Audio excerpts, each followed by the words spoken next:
Hello நான் ஜெயசங்கர் பேசுறேன். இன்னைக்கு நம்ம பேச போற டாபிக் இதை பத்தியும் சரி பார்த்தா ரம்ஜான் மாத்தியும் அதே சமயம் ரம்ஜான் தொடர்புபடுத்தியக்கூடிய நோன்பு வழிமுறைகளை பத்தி தான் பேச போறோம். வாங்க இன்னைக்கு வீடியோல போலாம். ஃபர்ஸ்ட் ஆஃப் ஆல் பார்த்தோம்னா ரம்ஜான் மாதம் இஸ்லாமியர்களுக்கு மிகவும் புனிதமான அதே சமயம் உன்னதமான மாதமா கருதப்படுது. இஸ்லாமியர்கள் யாருன்னு சொல்லி பார்த்தோம்னா இறை தூதுவரா இருக்கக்கூடிய முகமது நபியின் வழிகாட்டுதலின்படி வாழ்க்கையை வாழ்ந்து கொண்டிருக்கிறவர்களாகவும் அதே சமயம் இறைவனாக அல்லாஹ்வை பின்பற்றுபவர்களாகவும் இருக்கிறவங்க தான் இஸ்லாமியர்கள் சொல்லப்படுறாங்க. இப்படி இஸ்லாமிய மதத்தில் மிகவும் அடிப்படையா முக்கிய கடமைகள் ஒன்னா இருக்கிறது இந்த ரம்ஜான் மாதத்தில் இருக்கக்கூடிய நோன்பு வழிமுறைகள்ங்கிறது. இந்த நோன்பை அவர்கள் பின்பற்றி இறைவனிடம் தங்களோட உண்மையான அர்ப்பணிப்பை உணர்த்தக்கூடிய மாதம் தான் ரம்ஜான் மாதம் சொல்லிட்டு குறிப்பிடுறாங்க. இந்த ரம்ஜான் மாதத்தில் இருக்கக்கூடிய நோன்பு பார்த்தோம்னா சூரிய உதயத்தில் தொடங்கி சூரிய அஸ்தமனம் வரைக்குமே இருக்கக்கூடிய மிகவும் பார்த்தோம்னா கடினமா இருக்கக்கூடிய நோன்பு வழிமுறைகளை ஒன்னா கருதப்படுது. பல்வேறு வகையான மதங்கள்ல பார்த்தவொன்னு பல்வேறு வகையான ரிலிஜியஸ் பிராக்டிசஸ் இருக்கு. அதாவது இறைவன் எடுத்து தங்களோட அர்ப்பணிப்பை காட்டுவதற்காக சில வகையான பிராக்டிஸ் செய்வாங்க. ஹிந்து மதத்தை சார்ந்தவர்கள் இல்லைன்னா 60 சமயங்கள் குறிப்பிடக்கூடியவங்க பார்த்தோம்னா தங்களோட இறைவன் எடுத்து சில வகையான உணவு பழக்கங்கள் விடுத்து இருக்கக்கூடியது விரதம் சொல்றாங்க. இதை சமஸ்கிருத விரத் அப்படின்னு சொல்லிட்டு சொல்றாங்க. ஈடுபட்ட முறையில அவங்க தங்களோட அர்ப்பணிப்பு இறைவன் எடுத்து காட்டுறாங்க.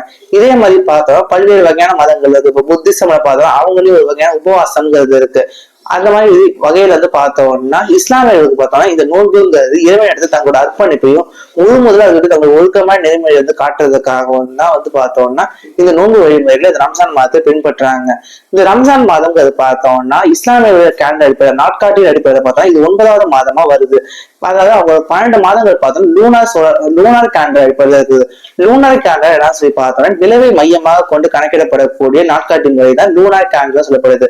இதுபோல லூனார் கேலண்டர்ல பார்த்தோம்னா இருக்கக்கூடிய மொத்த நாட்களோட எண்ணிக்கை 354 நாட்கள் தான் இருக்கு. நம்ம ஆங்கில நாட்காட்டியில பார்த்தோம்னா 365 நாட்கள் இருக்கு. இப்படிப்பட்ட 365 நாட்களுக்கும் 350 நாட்களுக்கும் பார்த்தோம்னா கிட்டத்தட்ட 11 நாட்கள் டிஃபரன்ஸ் வருது. இந்த 11 நாட்கள் டிஃபரன்ஸ்னால தான் பார்த்தோம்னா ஒவ்வொரு வருடமும் பார்த்தோம்னா ரம்ஜான் வெவ்வேறு நாட்கள் தள்ளி மாறக்கூடிய வகையில் அமைஞ்சிருக்கு. ஒரு குறிப்பிட்ட நாள்ல எல்லாம் மாறிக்கொண்டு வரக்கூடியதா அமைஞ்சிருக்கு. அதே மாதிரி ரம்ஜான் மாதம் அமாவாசை தினத்துக்கு அடுத்த நாள்ல இருந்து தொடங்கி மறுபடியும் பார்த்தா அடுத்த பிறையை காண்ற வரைக்கும் அந்த அடுத்த பிறையை காணக்கூடிய நாள் ரம்ஜான் பண்டிகையா அதாவது ஈத் அல் ஃபிட்டர்னு சொல்லி குறிப்பிடக்கூடிய ஒரு பண்டிகை கொண்டாடப்படுது. இது ஒரு 3 மாத காலகட்டத்துக்கு அவங்க லூனார் கேலண்டரை கிட்டத்தட்ட 29 30 நாட்கள் 28 20 நாட்கள் சொல்லி நம்ம சரியா எடுத்துக்கலாம். ஈடுபட்ட நாட்கள் ரீதியில சந்திரனின் அடிப்படையா வச்சுதான் அவங்க மாதம் கணக்கிடப்படுது. அதுல பார்த்தோம்னா ஷாபான்னு சொல்லக்கூடிய மாதத்திற்கு அடுத்து வரக்கூடியதா இந்த ரம்ஜான் மாதம் அதாவது ரமடான் மாதம் சொல்லி அழைக்கக்கூடியதா இருக்குது. இந்த ரமலான் மாதத்துல முக்கியமா கூட நோன்பு இருக்கிறதும் அதே சமயம் சேரிட்டி ஒர்க் செய்யறதும் முக்கியமான விஷயமா கருதக்கூடியது. ஒவ்வொரு மக்களும் பார்த்தோம்னா ஒரு குறிப்பிட்ட கால அளவை இறைவனுக்காக அர்ப்பணிக்கக்கூடிய வகையில ஒவ்வொரு மதங்களும் வழிகாட்டுது. அந்த வகையில ரீதியில பார்த்தோம்னா இஸ்லாமியர்கள் இந்த ரமலான் மாதம் முழுமையுமே பார்த்தோம்னா இறைவனுக்காக அர்ப்பணிக்கக்கூடிய ஒரு ரீதியில பழகிக்கிறாங்க. இதுதான் அவங்களுக்கு முக்கியமான விஷயமா அவங்க அமைச்சுக்கிறாங்க. இந்த ரமலான் மாதத்துல பார்த்தோம்னா சூரிய உதயத்துக்கு முன்னாடி அவங்க நோன்பு தொடங்கி சூரிய அஸ்தமனம் வரைக்குமே அவங்க நோன்பு கடினமான ரீதியில நீர் அல்லது உணவு எதையுமே உட்கொள்ளாம அவங்க நோன்பு இருக்கிறாங்க. இது போல நோன்பு வழி எதுக்காக இருக்கிறாங்கன்னு சொல்லி பார்த்தோம்னா இறைவன் இடத்துல அவங்க அர்ப்பணிப்பை காட்டத்தான் நான் முன்னாடியே குறிப்பிட்டிருப்பேன். அதே சமயம் பார்த்தோம்னா அவங்க மனதளவிலையும் இறுக்கமான அளவுல ரொம்ப உறுதியான அளவுல இறைவன் இடத்துல அவங்களோட நம்பிக்கை வைக்கணும் அப்படிங்கிறது அவங்க நம்பிக்கையை மேம்படுத்துவதற்காகவும் அதே சமயம் பார்த்தோம்னா ஸ்பிரிச்சுவல் என்லைட்டன்மெண்ட் அதாவது பார்த்தோம்னா ஆன்மீக ரீதியா அவங்க ஒளிவு பெறுவதற்கும் அதாவது ஆன்மீக ரீதியா இருக்கக்கூடிய வகையில மேல் அப்லிஃப்ட்மெண்ட் கிடைக்கிறதுக்காகவும் தான் இந்த நோன்புங்கிறது அவங்க இருக்கிறாங்க அப்படின்னு சொல்லப்படுது.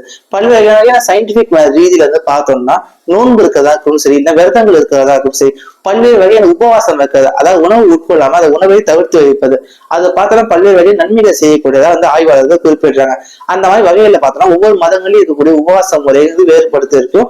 அந்த மாதிரி ரீதியில இஸ்லாமியர்கள் பின்பற்றக்கூடிய இந்த வகையிலையும் ஒரு வகையான ஃபாஸ்டிங் அதாவது ஃபாஸ்டிங் மெத்தட்னா உணவு உட்கொள்ளாம இருக்கக்கூடிய வேலை அப்படின்னு சொல்றதுதான் ஃபாஸ்டிங் சொல்லப்படுது. இந்த ஃபாஸ்டிங் வேலையை இருக்கக்கூடியதா இருந்துச்சு. இந்த ஃபாஸ்டிங்கோட முக்கியமான கோல் அல்டிமேட் கோல் என்னன்னு சொல்லி பார்த்தோம்னா அரேபிய வேர்ட்ல பார்த்தோம்னா அரேபிய மொழியில தக்வா அப்படி சொல்லிட்டு குறிப்பிடுறது TAQWA அப்படி சொல்லி குறிப்பிடுறாங்க. இந்த தக்வா என்னன்னு சொல்லி பார்த்தோம்னா இறைவனை பற்றிய சிந்தனையில் எப்பவுமே மூழ்கி இருக்கிறதா தக்வான்னு சொல்லப்படுது.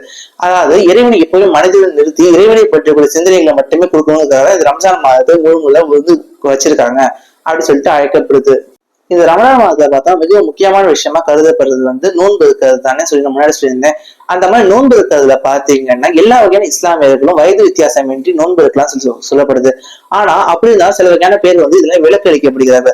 அப்படிப்பட்டவங்க யாருன்னு சொல்லி பார்த்தோம்னா சிறு குழந்தைகளா இருக்கிறவங்களா இருக்கட்டும் சரி அதே சமயம் கர்ப்பிணி பெண்களா இருக்கட்டும் சரி இவங்க எல்லாம் இதுல விலக்கு அளிக்கப்படுறாங்க. அதே சமயம் உடம்பு முடியாதவங்க, நோய்வாய்ப்பட்டு இருக்கவங்க பார்த்தோம்னா அவங்க இந்த நோன்பு வந்து ரமணான் மாதத்தை மேற்கொள்ள வேண்டாம் சொல்லிட்டு அவங்க மதம் அறிவுறுத்துறதா சொல்றாங்க.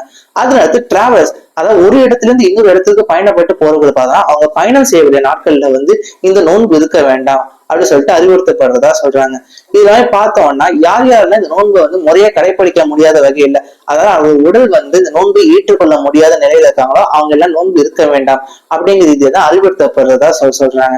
இந்த மாதிரி ரீதியில குழந்தைகளுக்கு வந்து பார்த்தோம்னா சில பொதுவாகவே பிறந்ததுல இருந்தே வந்து குழந்தைகளால உடனே வந்து நோன்பு இருக்க சொன்னா நோன்பு இருக்க முடியாதுங்கிற நிலைமையில தான் இருக்கும்.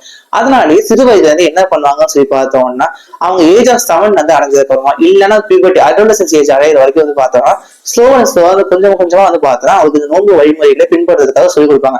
அதாவது பார்த்தோம்னா பாதி நாள் வந்து வேற நோன்பு இருக்கிறதா இருக்கட்டும் சரி, இல்லைன்னா வீக் எண்ட்ல வந்து நோன்பு இருக்கிறத வந்து சொல்லிக் கொடுக்கறதா சரி, இது மாதிரி விஷயங்களை அவங்க பழக்கப்படுத்தி இந்த நோன்பு இருக்கிற வழிமுறையை வந்து வளர்த்து கொண்டு வருவாங்க அப்படிங்கிற ரீதியில குறிப்பிடுத்துறாங்க. இது மாதிரி ரீதியில தான் பார்த்தோம்னா நோன்பு வழிமுறை இருக்கிறதுக்கு யார் யார் தகுதி வாய்ந்தவர்கள், தகுதி வாய்ந்தவர்கள் சொல்றதை விட பார்த்தோம்னா இவர்கள்லாம் நோன்பு இருக்கலாம் சொல்லிட்டு அறிவுறுத்தப்படுது. இது மாதிரி நோன்பு இருக்க முடியாதவங்க ரம்ஜான் மாதத்துல இது மாதிரி ரீதியில இப்போ நோய்வாய்ப்பட்டு இருக்காங்க, இப்போ ஃபீவர்ல வந்து இவங்க மாதிரி குறிப்பிட்ட நாட்கள் வந்து இருக்காங்க வச்சுக்கோங்களேன், இதனால நோன்பு வந்து இருக்க முடியும்னா இவங்க ரமலான் மாதம் முடிந்ததுக்கு பிறகு வந்து இது மாதிரி நோன்பு இருந்து இறைவன் எடுத்து தங்களோட அருளை வந்து வேண்டிக்கலாம் அப்படின்னு சொல்லிட்டு இவங்க மதத்தை அறிவுறுத்தப்படுறதா குறிப்பிட்டு தராங்க. இந்த ரம்ஜான் மாதத்துல பார்த்தோம்னா மிக முக்கியமான விஷயம் வந்து ஸ்பெஷலான பிரேயர்ஸ். இத வந்து பார்த்தோம்னா இது என்னன்னு சொல்லி குறிப்பிடுறாங்கன்னா தராவி அப்படின்னு சொல்லி குறிப்பிடுறாங்க. தராவின்னா என்னன்னு சொல்லி பார்த்தா ஸ்பெஷலான பிரேயர்ஸ் டியூரிங் ரமலான் மந்த் சொல்லி குறிப்பிடுறாங்க. இந்த ரம்ஜான் மாதத்துல பார்த்தோம்னா ஒவ்வொரு நாளும் வந்து குரானை வந்து வாசிக்கிற பழக்கம் வந்து ஒவ்வொரு இஸ்லாமியர்களும் மேற்கொள்வாங்க. அதுல முக்கியமா இந்த தராவி பிரேயர்ல வந்து பார்த்தோம்னா குரானை 13 பாகங்களா இருக்கக்கூடிய குரான் வந்து பிரிச்சு அந்த 13 ஒரு பங்கு குரானை வந்து ஒவ்வொரு நாளும் வாசிப்பாங்க. இது மாதிரி வாசிக்கிறதுனால என்ன ஆகும் சொல்லி பார்த்தோம்னா இந்த முழுமையான ரமலான் மாதம் முடியறதுக்குள்ள அவங்க முழுமையா வந்து குரானை முழுமையாக வாசிக்க முடியும் அப்படின்னு சொல்லிட்டு கருதப்படுது. இதுதான் இந்த தராவிங்கிற இந்த பிரேயர், இந்த வந்து தொழில் செய்யக்கூடிய நேரங்கிறது மிக முக்கியமான நேரமா கருதப்படுது. 5 வேளை தொழில் செய்யக்கூடிய இஸ்லாமியர்கள் தராவிங்கிற எக்ஸ்ட்ராவா நைட் பிரேயர்லயும் வந்து பங்கெடுத்துக்கிட்டு அவங்க உன்னதமான பிரார்த்தனைகள் இடம் எடுத்து மேற்கொள்வாங்க. இதே அடுத்து பார்த்தோம்னா இந்த ரம்ஜான் மாதத்தை தான் பார்த்தோம் பல்வேறு வகையான வகையில பல பேருக்கு வந்து உணவுகள் வந்து பகிர்ந்தளிக்கப்படுவதும் சரி, சேரிட்டி ஒர்க்ஸ், அதாவது நல்லதுங்க செய்யக்கூடிய வகையில வந்து குறிப்பிடக்கூடிய மாதம் இந்த ரமணான் தான் அமைஞ்சிருக்கு. ஏழை எளிய மக்களுக்கு வந்து பார்த்தோம்னா பல்வேறு வகையான நோன்பு கஞ்சி வந்து பகிர்ந்து வந்து கொடுக்கறதாக சரி, அதே சமயம் இஃப்தார் நேரத்துல நோன்பு திறக்க வரக்கூடிய இஸ்லாமிய எல்லாருக்கும் அந்த உணவு வழங்குறதாக சரி, இது மாதிரி விஷயங்கள்ல இஸ்லாமிய வகையில மாஸ்க்லயும் சரி தர்காலையும் சரி இதெல்லாம் பல்வேறு வகையில வந்து அவங்களுக்கு வந்து நல்லது செய்யக்கூடிய நல்ல காரியங்கள் செய்யக்கூடிய நாளாகவும் இந்த ரமணான் மாதங்கள் அமைஞ்சு கொடுக்கறது ரொம்ப உன்னதமான சிறப்புகளை கொடுக்கக்கூடியதா அமைஞ்சிருக்கு. இதன் அடுத்து பார்த்தோம்னா சொசைட்டல் ரீதியில இருக்கக்கூடிய ஹார்மோனியஸ் கொண்டு வருது, அதாவது சமுதாய ஒற்றுமையை கொண்டு வருது. எல்லா வகையான மக்களும் வந்து பார்த்தோம்னா இறைவனிடத்து அடிப்படையாக கருணையை மட்டும் எதிர்பார்த்து கருணையும் அன்பு அருளையும் எதிர்பார்த்து இருக்கிறதுனால எல்லா வகையான மக்களும் ஒன்று கூடி இறைவனிடத்து நல்ல ஒரு விஷயத்துக்காக வேண்டுவதுங்கிறது மிக உன்னதமான வகையில வழிகாட்டுது அப்படின்னு சொல்லிட்டு பெரியவர்கள் சொல்றாங்க. இந்த ரமணான் மாதிரி கடைசி நாள் என்னன்னு சொல்லி பார்த்தோம்னா ஈத் அல் ஃபித்ர்னு சொல்லி குறிப்பிடுறாங்க. இதுதான் ரம்ஜான் பெருநாள் இல்ல ரம்ஜான் பண்டிகைன்னு சொல்லிட்டு நம்ம குறிப்பிட்டு கொண்டாடுறோம். இப்ப ரம்ஜான் பெருநாள் எதுக்காக கொண்டாடப்படுதுன்னு சொல்லி பார்த்தோம்னா கடந்த ஒரு மாதமா இவங்க நோன்பு காலங்கிறது முடிவடையக்கூடிய திருநாளாகவும், அதே சமயம் பார்த்தோம் இறை தூதர் நபிகள் நாயகத்திற்கு இறைவனான அல்லாஹ் வந்து அவருடைய வார்த்தைகளா கூறப்பட்ட குரானை வந்து கொடுத்த நாளும் வந்து இந்த ரம்ஜான் பண்டிகை தான் சொல்லி குறிப்பிடப்படுது. இந்த ரமலான் மாதம் அதனால மிகவும் உன்னதமான முக்கியத்துவத்தை பெறுது. இந்த ரமலான் வார்த்தைக்கான முக்கியமான ரூட் வேர்டு எங்கேருந்து வருதுன்னு சொல்லி பார்த்தோம்னா அரேபியன் வேர்ட்ல அதிகமான வெப்பம் சொல்லி குறிப்பிடப்படுது. இதுக்கு முன்னாடி இருக்கிற மாதமான ஷாபான் மாதம் ஸ்கேட்டர்ட் அப்படின்னு சொல்லி அர்த்தத்தை குறிப்பிட்டாலும் ரம்ஜான் மாதத்தை அதிகமான அளவுக்கு வெயில் உள்ள மாதம் அப்படின்னு சொல்லி குறிப்பிடப்படுது. இந்த மாதத்தை தான் பார்த்தோம்னா அதிகமான அளவுக்கு வெயிலும் அதே சமயம் நீர் பற்றாக்குறை ஏற்படக்கூடிய மாதமாவும் இருக்கு.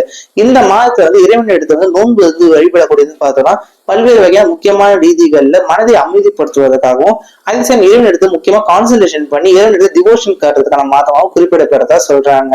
இந்த ரமணான் மாதத்தை இப்போ புனிதமான ரமணான் மாதம் சொல்லி குறிப்பிட வேண்டும் அப்படிங்கிறத இஸ்லாமிக் ஸ்காலர்ஸ் வந்து குறிப்பிட்டு சொல்றாங்க. இது முக்கியமான செய்தியா அமையக்கூடிய விஷயமா இருக்கு. இதுதான் வந்து பார்த்தோம்னா ரமணான் மாதமும் அதே சமயம் ரமணான் மாதத்துல இருக்கக்கூடிய ஃபாஸ்டிங். நான் ரம்ஜான் ஃபாஸ்டிங் முக்கியமான ஒரு விஷயத்த சொல்ல மறந்துட்டேன். ரம்ஜான் ஃபாஸ்டிங்ல பார்த்தோம்னா நோன்பு வந்து சூரிய உதயத்துல இருந்து சூரிய அஸ்தமனம் வரைக்கும் இருக்கும் நான் சொல்லியிருப்பேன். இந்த ரமணான் மாதத்துல இருக்கக்கூடிய இந்த ஃபாஸ்டிங் மெத்தட்ஸ் வந்து பார்த்தோம்னா காலையில அதாவது சூரிய உதயத்துக்கு முன்னாடி இருக்கக்கூடிய அவங்க நோன்பு வந்து ஆரம்பிக்கக்கூடிய நேரத்தை வந்து பார்த்தோம்னா சுகோர்னு குறிப்பிடுறாங்க. இந்த சுகோங்கிற நேரத்தால் நோன்பு வந்து ஆரம்பிக்கிறதுக்கான ஆயத்த பணிகளை மேற்கொள்வாங்க, தயார் நிலையப்படுத்துறது சொல்லலாம். அதே சமயம் வந்து பார்த்தோம்னா இந்த நோன்பு முடியக்கூடிய நேரம் தான் பார்த்தோம்னா இஃப்தார் அப்படின்னு சொல்லி குறிப்பிடுறாங்க. இந்த இஃப்தார் நேரத்தை தான் நோன்பை முடித்து கொண்டு அவங்க வந்து பேரிச்சம்பழத்தையும் தண்ணீரையும் பருகி வந்து அவங்களோட நோன்பை வந்து முடித்துக் கொள்வாங்க அப்படின்னு சொல்லப்படுது. பல்வேறு வகையான ஊர்கள் நோன்பு கஞ்சி குடித்து அவர்கள் வந்து நோன்பை முடித்துக் கொள்ள பழக்கம் இருக்கு. ஆனா வந்து பார்த்தோம்னா பல்வேறு நாடுகள்ல வந்து எல்லா நாடுகளிலும் காமனா பிராக்டிஸ் வந்து பேரிச்சம்பழமும் நீரும் குடித்து அவரோட நோன்பை முடித்துக் கொள்வதில் தான் முக்கியமா கூட பேசிக் பிராக்டிஸா அமைஞ்சதாக சொல்றாங்க. இந்த டேட்ஸ்ங்கிறது ஃபுல் சோர்ஸா வந்து கார்போஹைட்ரேட்ஸ் ஆகும், அதே சமயம் டக்குனு கொடுக்குறது சுகர் லெவலையும் கொடுக்கக்கூடிய ஒரு வகையான உணவா இருக்காங்க. மிக உன்னதமான உணவா இந்த நோன்பை முடிக்கக்கூடிய உணவுல ஒண்ணு அமைஞ்சிருக்கு அப்படின்னு பல்வேறு வகையான ரிசர்ச்சர்ஸ் அண்ட் இந்த நியூட்ரிஷனிஸ்ட் தெரிவிக்கிறாங்க. அப்படிப்பட்ட ரீதியில இந்த நோன்புங்கிறது சூரியத்துக்கு முன்னாடி தொடங்கி சூரியத்துக்கு அப்புறம் சூரிய அஸ்தமனத்துக்கு பிறகு வந்து முடிக்கப்படுது. இந்த நேரத்துல தான் பார்த்தோம் இந்த இஃப்தார் ஸ்நாக்ஸ்ங்கிறது ரமலான் மாதத்துல அதிகமான லெவல்ல வந்து ரோட் சைடு தான் விற்கிறத பார்த்துருக்கோம். ரோட் சைடும் சரி, ஹோட்டல்ஸும் சரி, இது மாதிரி விற்கிறதெல்லாம் நம்ம பார்த்துருக்கோம். அந்த இஃப்தார் ஸ்நாக்ஸ் எல்லாம் அதிகமா வந்து நோன்பு முடிக்கக்கூடிய நேரத்துல உணவு உட்கொள்ள பழக்கத்தை வந்து மக்கள் மேற்கொள்றாங்க அப்படின்னு சொல்லிட்டு குறிப்பிடப்படுது. இன்னைக்கு நம்ம வந்து இந்த ரம்ஜான் மாதத்தையும் அதே சமயம் ரம்ஜான் மாதத்துல கூட நோன்பு பிராக்டிசஸ் பத்தியும் நம்ம பல விஷயங்கள் தெரிஞ்சுக்கிட்டோம். மீண்டும் நாளைக்கு வேற ஒரு தகவல் வந்து சந்திக்க. தேங்க்யூ.